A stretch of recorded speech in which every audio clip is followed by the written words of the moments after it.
Hello guys, ধরুন আপনাদের হোয়াটসঅ্যাপে কেউ কোনো একটি ডকুমেন্ট ফাইল শেয়ার করেছে, তা কোনো পিডিএফই হোক কিংবা কোনো অ্যাপসের এপিকে ফরম্যাটই হোক, সেটি ধরুন আপনাদের হোয়াটসঅ্যাপে কেউ সেন্ড করেছে এবং এখানে একটি ওয়ার্নিং এর পপআপ শো করছে।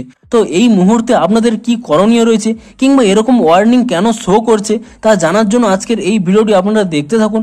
আজকের এই ভিডিওটিতে জানাবো যে এই ওয়ার্নিংটি কেন শো করছে এবং আপনাদের এখানে কি করণীয় রয়েছে যাতে আপনাদের মোবাইলটি সেফ থাকে। তো পুরো ভিডিওটি অবশ্যই দেখতে থাকুন। হ্যালো গাইস, আমি সৌরভ, আপনারা দেখছেন ইস্যুটেক। চলো শুরু করা যাক।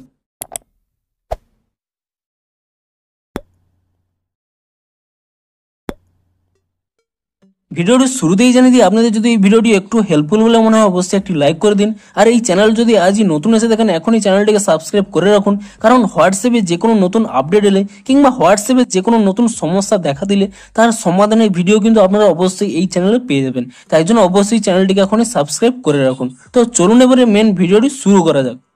তো দেখুন আপনাদের এই পপআপটি কখন শো করে, ধরুন আপনাদের কেউ হোয়াটসঅ্যাপে আপনাদের যে কোনো একটি ডকুমেন্ট ফাইল আকারে শেয়ার করেছে, সেটি যে কোনো একটি পিডিএফই হোক কিংবা কোনো একটি ডাউনলোডেড অ্যাপও এইভাবে ডকুমেন্ট আকারে শেয়ার করেছে এবং আপনি ঠিক যখনই এখানে ওপেন অপশানে ক্লিক করে নিচ্ছেন তখনই এখানে ওয়ার্নিং বলে একটি এই পপআপটি শো করছে। তো এই পপআপটি কেন শো করছে দেখুন, এই পপআপটিতে কি লেখা রয়েছে, this document might content unsafe content. অর্থাৎ এখানে আপনাদের কি জানিয়েছে যে এই ডকুমেন্টের ভিতরে যে কোনো আনসেফ কন্টেন্ট থাকতে পারে, অর্থাৎ আপনাদের এই ফাইলের মাধ্যমে কোনো ভাইরাসও থাকতে পারে এবং আপনাদের এখানে স্পষ্টই জানিয়ে দিয়েছে যে আপনারা তখনই এই ফাইলটিকে ওপেন করুন যখন আপনারা যে ব্যক্তি আপনাকে এই ফাইলটি পাঠিয়েছে আপনার কেউ পরিচিত হোক, যে আপনার কোনো বন্ধু, আপনি যাকে ট্রাস্ট করতে পারবেন যে তারা কোনো ভাইরাস এইভাবে শেয়ার করছে না, তাহলেই কেবলমাত্র শুধু আপনারা এখানে ওপেন করে নিন। আপনাদের যদি অন্য কোনো ব্যক্তি যাদের আপনারা চেনেন না আপনাকে এখানে আপনাদের হোয়াটসঅ্যাপে সেন্ড করেছে, তাহলে কিন্তু এই ফাইলটি কোনো মতেই ডাউনলোডই করবেন না, এমনকি ওপেনও করবেন না।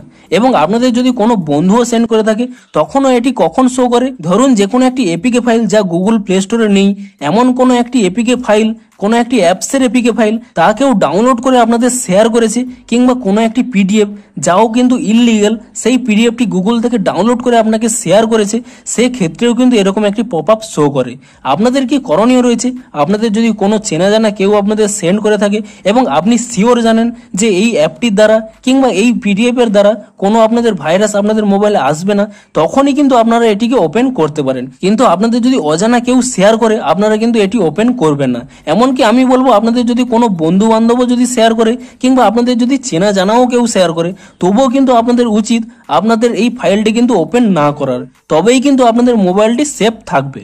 তো আপনাদের জানালাম যে এটি কেন শো করে এবং আপনারাই দেখুন যে আপনারা এটি ওপেন করবেন না। তো ভিডিওটি যদি একটু হেল্পফুল বলে মনে হয় অবশ্যই একটি লাইক করে দিন। দেখা হচ্ছে হোয়াটসঅ্যাপের আরও কোনো নতুন সমস্যার সমাধানের ভিডিওর সাথে। Thanks for watching.